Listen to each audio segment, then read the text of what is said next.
The Atlantic Menhaden Management Board is now called to order. The chair of this meeting is John Clark. That's me. I'm the Administrative Commissioner from Delaware.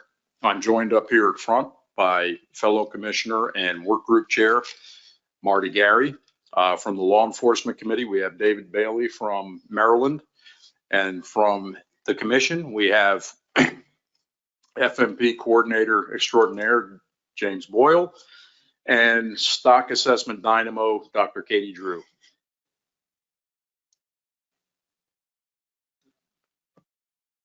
And now we will move on to item number 5, which is progress update on the 2025 Ecological Reference Point Benchmark Stock Assessment, and that will be Dr. Drew. Thanks, Katie. Thank you, Mr. Chair. So today I'm going to be giving you an update on the timeline and then giving you an update on the decision by the M work group and the SAS on the estimate of M for the base case.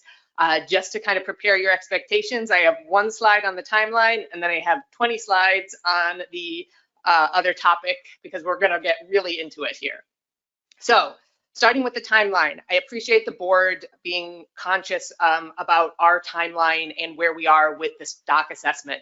We are really in crunch time now for this and trying to finalize the results and the writing. So in mid-June, the ERP work group will have a call to finalize the assessment results. And the Menhaden SAS will have a call to approve their update report. In mid-early July, the ERP work group will approve the final report, and the Menhaden TC will approve the final update report for that, so that by July 25th, we can provide both of these reports to CDAR for the peer review panel. The peer review panel will meet with us during the peer review workshop in Charleston the week of August 12th, so that's essentially the week after August meeting week. So that by October 27th or the week of October 27th, i.e. annual meeting, we will be able to present the assessment and the peer review results to this board. So this is our current timeline. It's tight, but we are optimistic that we're going to stay on it and get this all done in time. So that's where we are with the timeline. I guess I'll pause and see if there's any questions on the timeline before I get to the next longer topic. Okay, not seeing any. All right. Go right ahead. So as many of you are aware, the M in the single species model is based on a large scale tagging study that occurred in the late 1960s. This was a published paper was done on this by Liljestrand et al. In 2019, and the estimate from that study is used to inform the estimate of M used in the single species model. Dr. Alt and his colleagues in 2023 presented to the SAS a reanalysis of the tagging data that resulted in a lower estimate of M than Liljestrand et al. Had gotten in their paper. So the SAS formed a work group to review the data and the analyses and consult with the authors to kind of understand what was causing the differences and what the best estimate of M to use in the single species model is.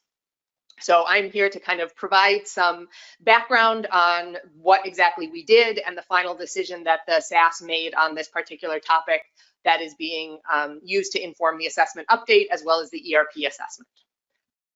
So for some background on the Menhaden tagging study, from 1966 to 1969, the Southeast Fisheries Science Center tagged over 1 million Menhaden with coded wire tags and released them along the Atlantic coast. This is one of the largest scale tagging studies ever conducted. These tags were recovered by magnets installed at reduction plants. So essentially the fish would be caught, they'd be processed into scrap. The fish scrap would pass by the magnets and the metal tags would be pulled out of the scrap and retained. And then researchers would clean the magnets regularly to collect the tags and know when tagged fish had been recaptured. So these data are used in a tagging model. And to simplify a tagging model very much, basically what happens is tagged fish are released, and then there's sort of 2 outcomes of those tags. The tags can be recovered by the fishery, which the model interprets as fishing mortality, or that tag is never recovered, and the model interprets that as natural mortality. Now, obviously, these tags can be lost for reasons other than the fish dying. And that can be because the tag is lost or shed, so it just sort of pops off or pops out of the fish. It can be lost because the fish dies as a result of being tagged, or it can be lost or disappear because it's caught but never reported that it was caught. I think we see this a lot with striped bass. We know that reporting rate has gone down over time. Of people were really enthusiastic about reporting those tags initially, but now we hear a lot of stories about, oh, you know, people have cans of these tags in their offices that they never report to us. And so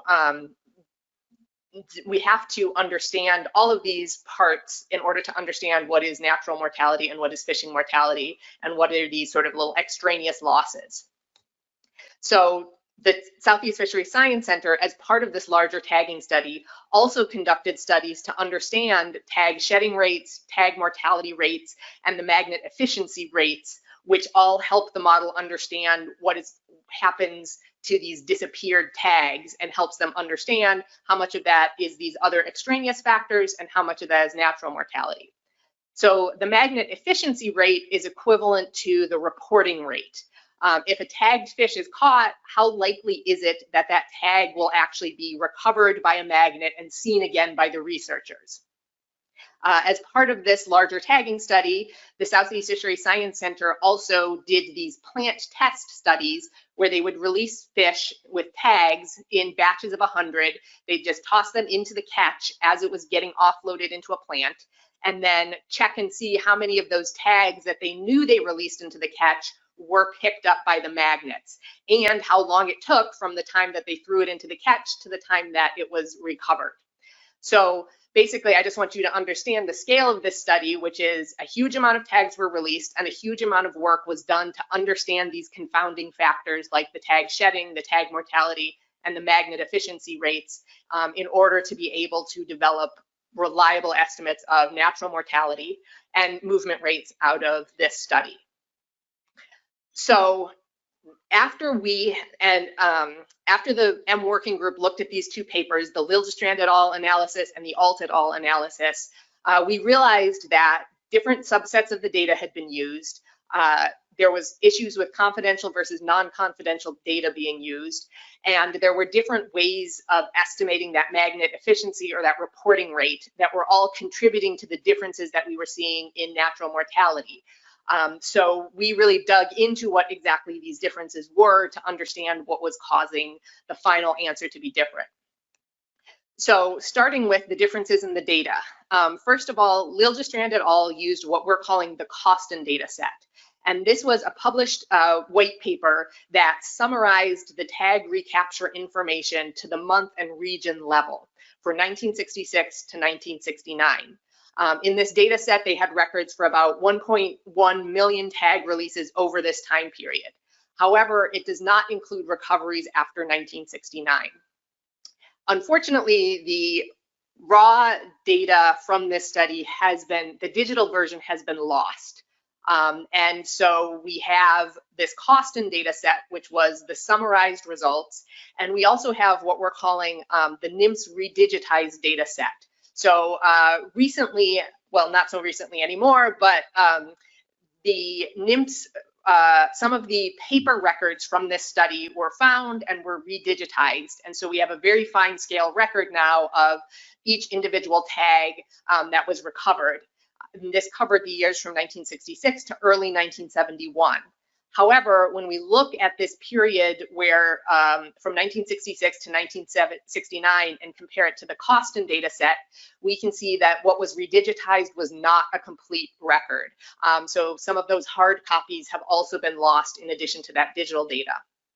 And you can see that for 1966 to 69, the redigitized records had about 768,000 releases compared to that 1.1 million from Coston, meaning that about 28% of the Coston releases are missing in this redigitized data set. So these are sort of what we this is what we're saying with we have sort of two different subsets of the data, and neither of them are complete.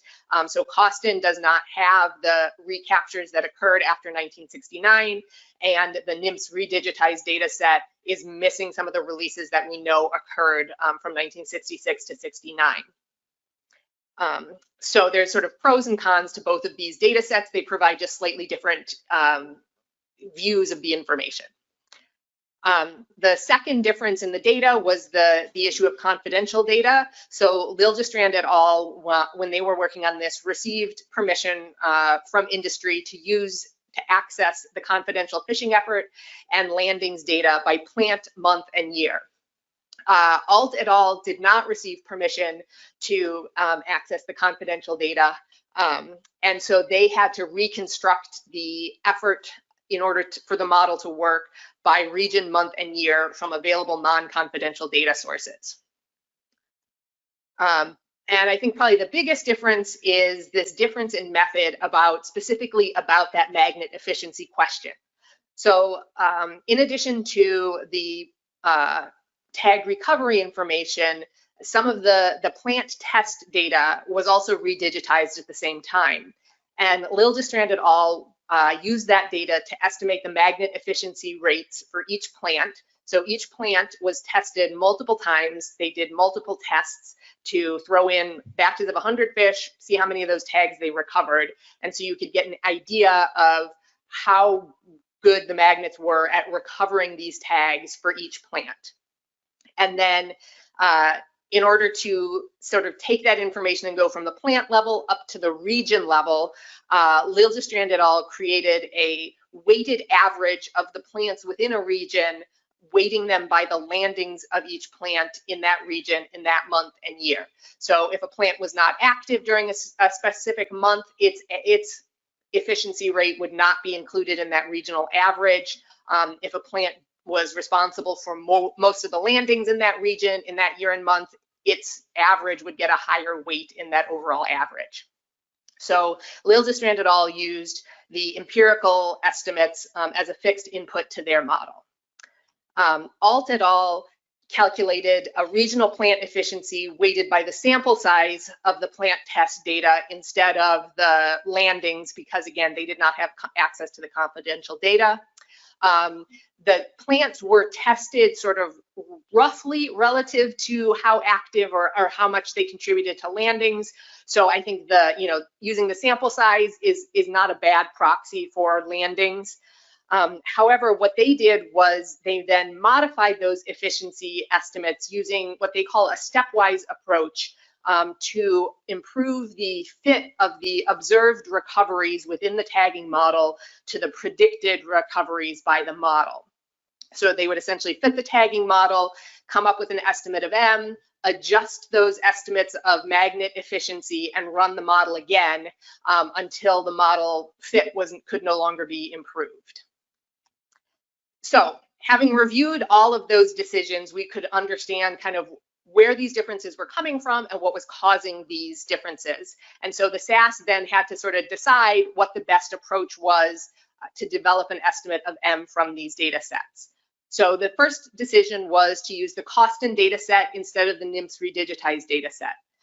This is because the Costin data set has a more comprehensive spatial coverage, which is important for getting good estimates of movement rates to support spatial models in the future. The NIMS redigitized data set, like I said, was missing about 28% of the releases in the Costin data set, and they were not evenly distributed across the regions. They had a lot of overlap in the central regions, but less sort of at the edges of the range. And then furthermore, when we ran sensitivity runs to kind of look at the effects of these differences in data, there were really minimal differences in the estimates of M between using the Costin data set and using that full time series of the NIMS redigitized data. So we felt it was better to use the Costin data set with its more comprehensive spatial coverage.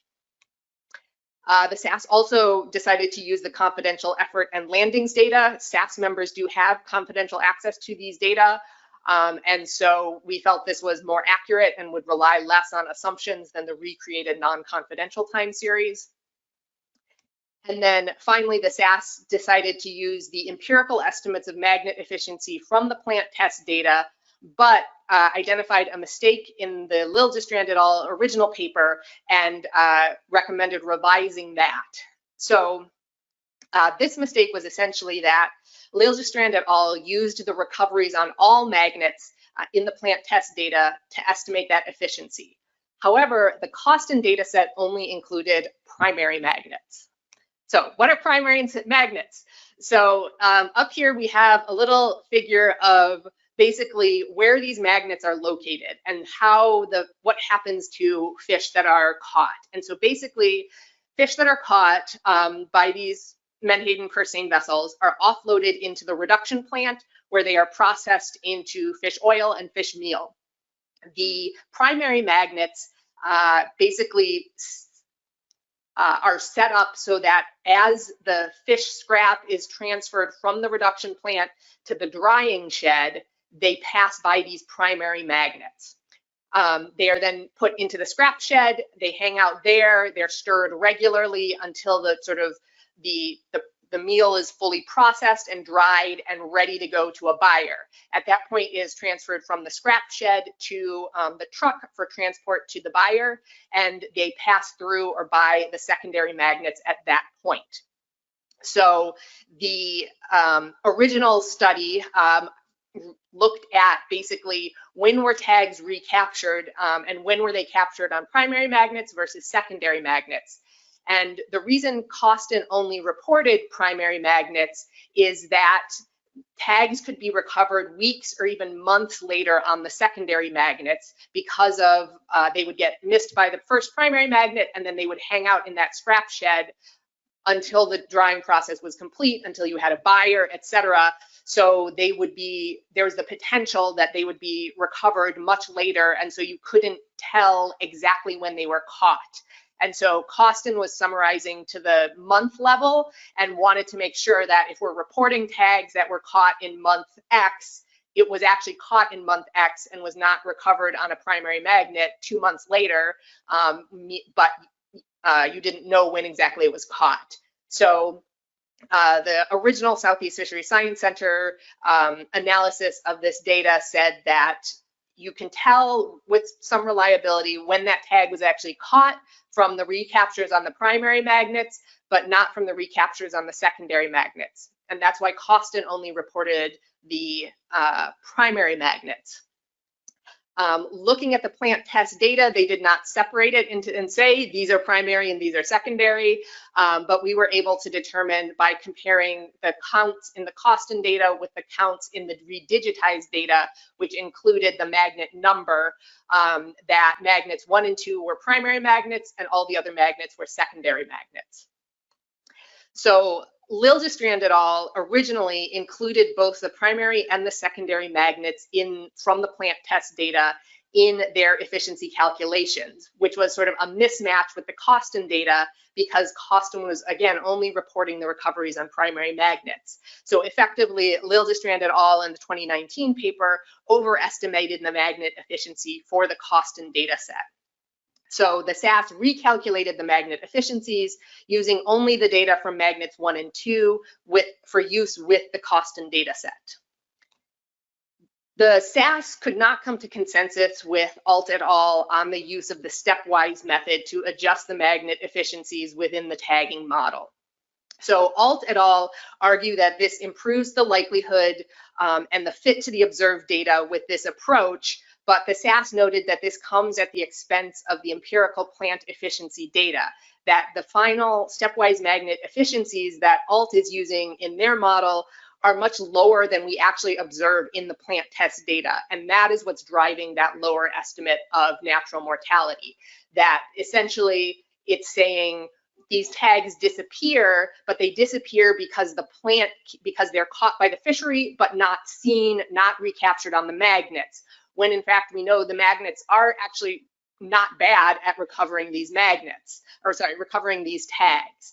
And so the SAS felt that this stepwise approach was not appropriate and resulted in estimates of tag efficiency that did not reflect the actual empirical observed estimates of magnet efficiency. So we decided to use the empirical estimates of magnet efficiency as the base run of the tagging model, but we would use the stepwise approach as a sensitivity run. So we used the cost and data set for both and used the confidential effort time series for both, but did one base run with the empirical estimates of magnet efficiency and one with this stepwise estimate as a sensitivity run. So the final results, the Liljestrand et al. Estimate of M for this study was 1.17. Once that mistake with the tag efficiency, with the magnet efficiency data was corrected, the M working group's revised M base run was an estimate of 0.92, so about 20% lower than the Liljestrand effort. The sensitivity run with the stepwise approach got a much lower M, an M of 0.47. So based on the sizes of the tagged fish, most fish in the study were about 1.5 years old. Similar to the last benchmark assessment, the SAS developed an age-varying estimate of M to use in the BAM by basically scaling that Lorenzen curve so that the M at age 1.5 is equal to the M from this tagging model. That means that Menhaden of age 0 and 1 have a slightly higher M, and the older Menhaden have a lower M compared to that sort of point estimate from the tagging model. So this is a comparison of the estimates of the 2020 benchmark M that scaled that Lorenzen curve to the Liljestrand et al. Estimate of M in the orange with the circles. The base run from the M working group is the black with the little triangles, and then the sensitivity run using the stepwise approach is this blue curve lowest down. So this is what is actually going into the single species BAM model. So our next steps for this, step one, we've run the BAM with the new base model and the sensitivity run. Using the lower estimate of M, both the base and the sensitivity run result in lower biomass and abundance and a higher F, as you would expect from this model. We cannot tell you anything about stock status or the TAC yet because we have to propagate these results through the ERP models, which we are in the process of doing right now. So our next step will be to develop these ERPs with the new M and the sensitivity run M, and then take this decision as part of the benchmark assessment to peer review so that the SAS and the work group's decision on the handling of M can be reviewed by external experts through the ERP peer review process. So with that, I'm happy to take any questions. Wow, Katie, that was a tour de force. That was amazing.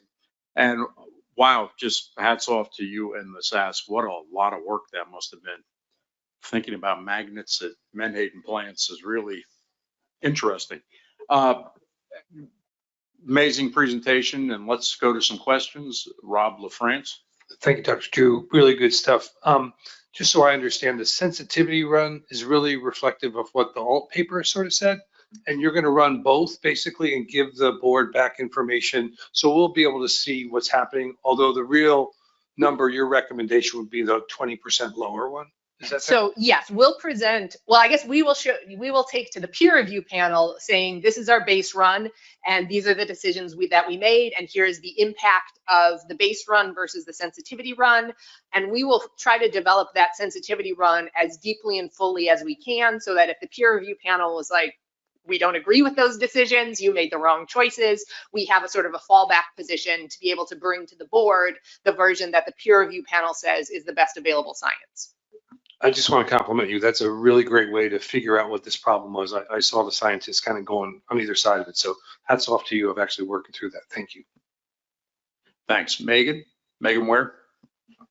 Thanks. Yeah, I was curious who was going to have the task of explaining magnets to the board, but you did a great job, Katie.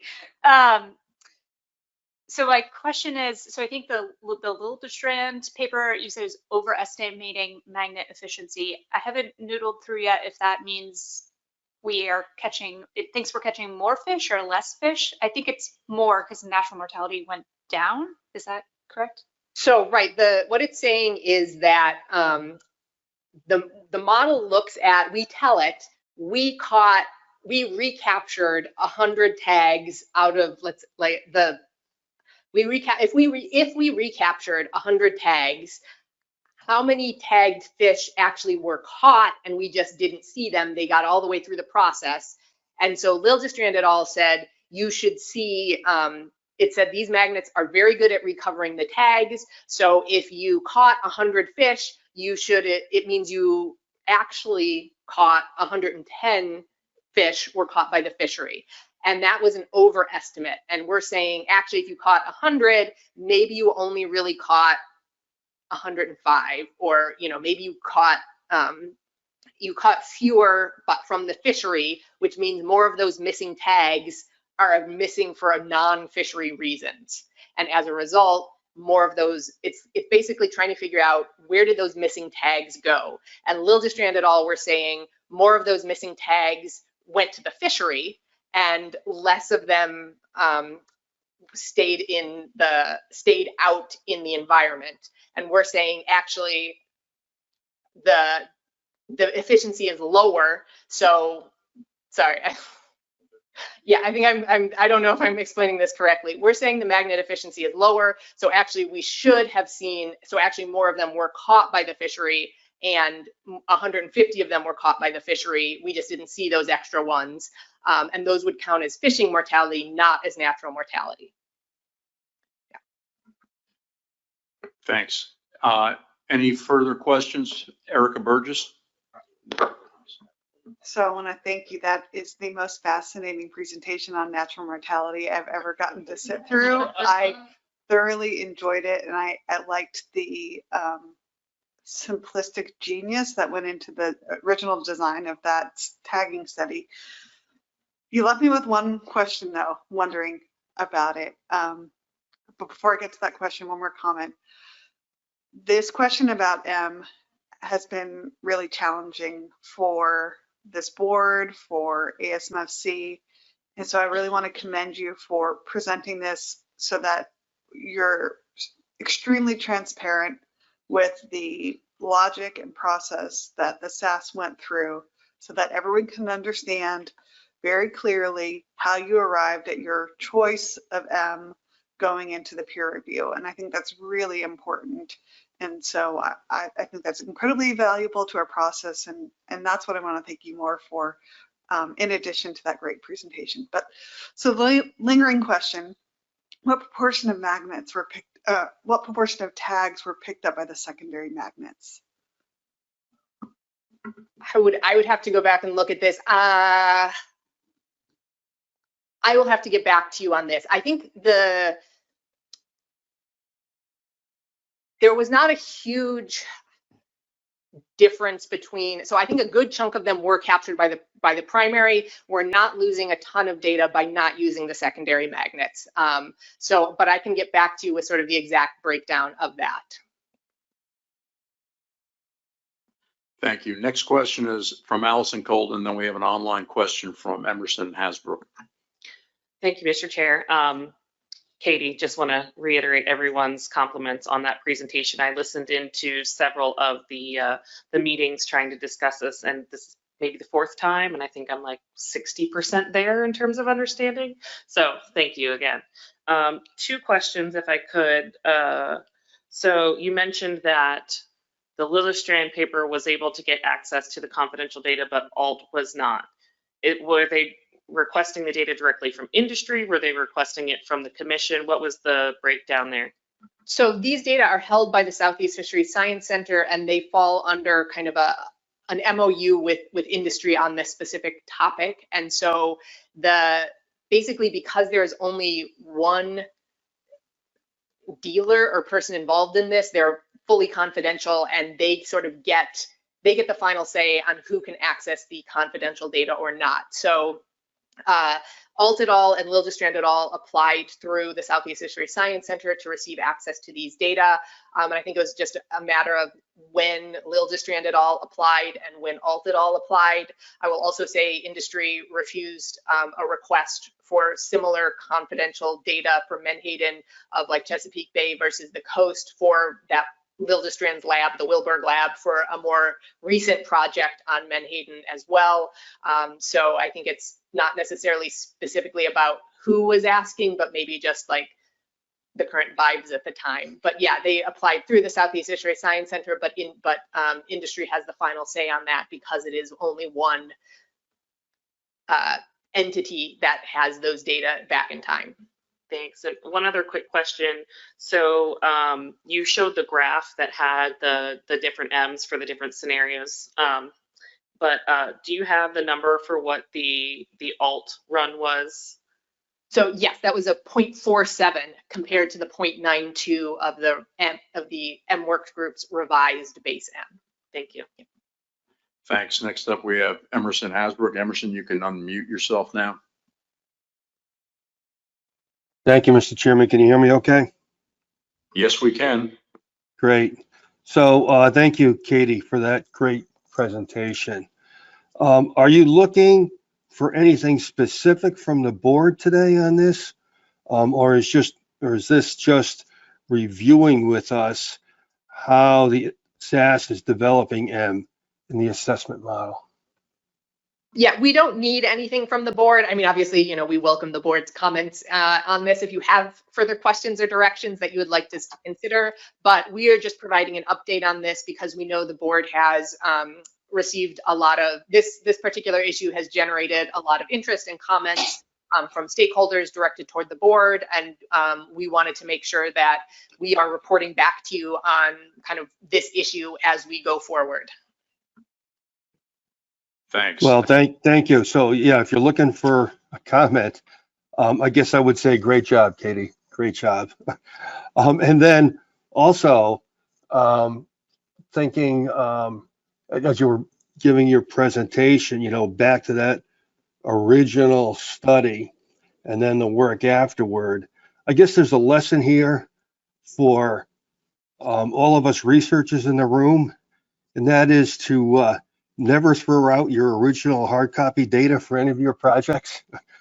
You know, at Cornell, we were just recently discussing about what to do with our hard copy data from projects 20 years ago. So I guess the lesson is just hold on to it. Thanks, Katie. For sure, I would agree with that completely. Emerson, it was the 60s, man.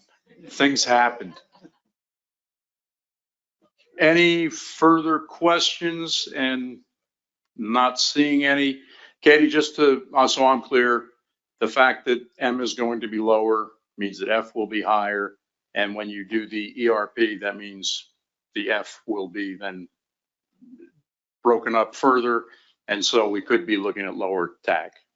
So, right, I think it's difficult to say right now what the final outcome of this will be. I think, you know, obviously if this were a single species model, it's much easier to understand how all these pieces play together. But we'll really have to wait for the ERP assessment to kind of understand the impact on reference points and the TAC going forward. Thanks, Katie. Once again, thanks for that amazing work that you and the SAS did on this, and great presentation. And with that, we will move on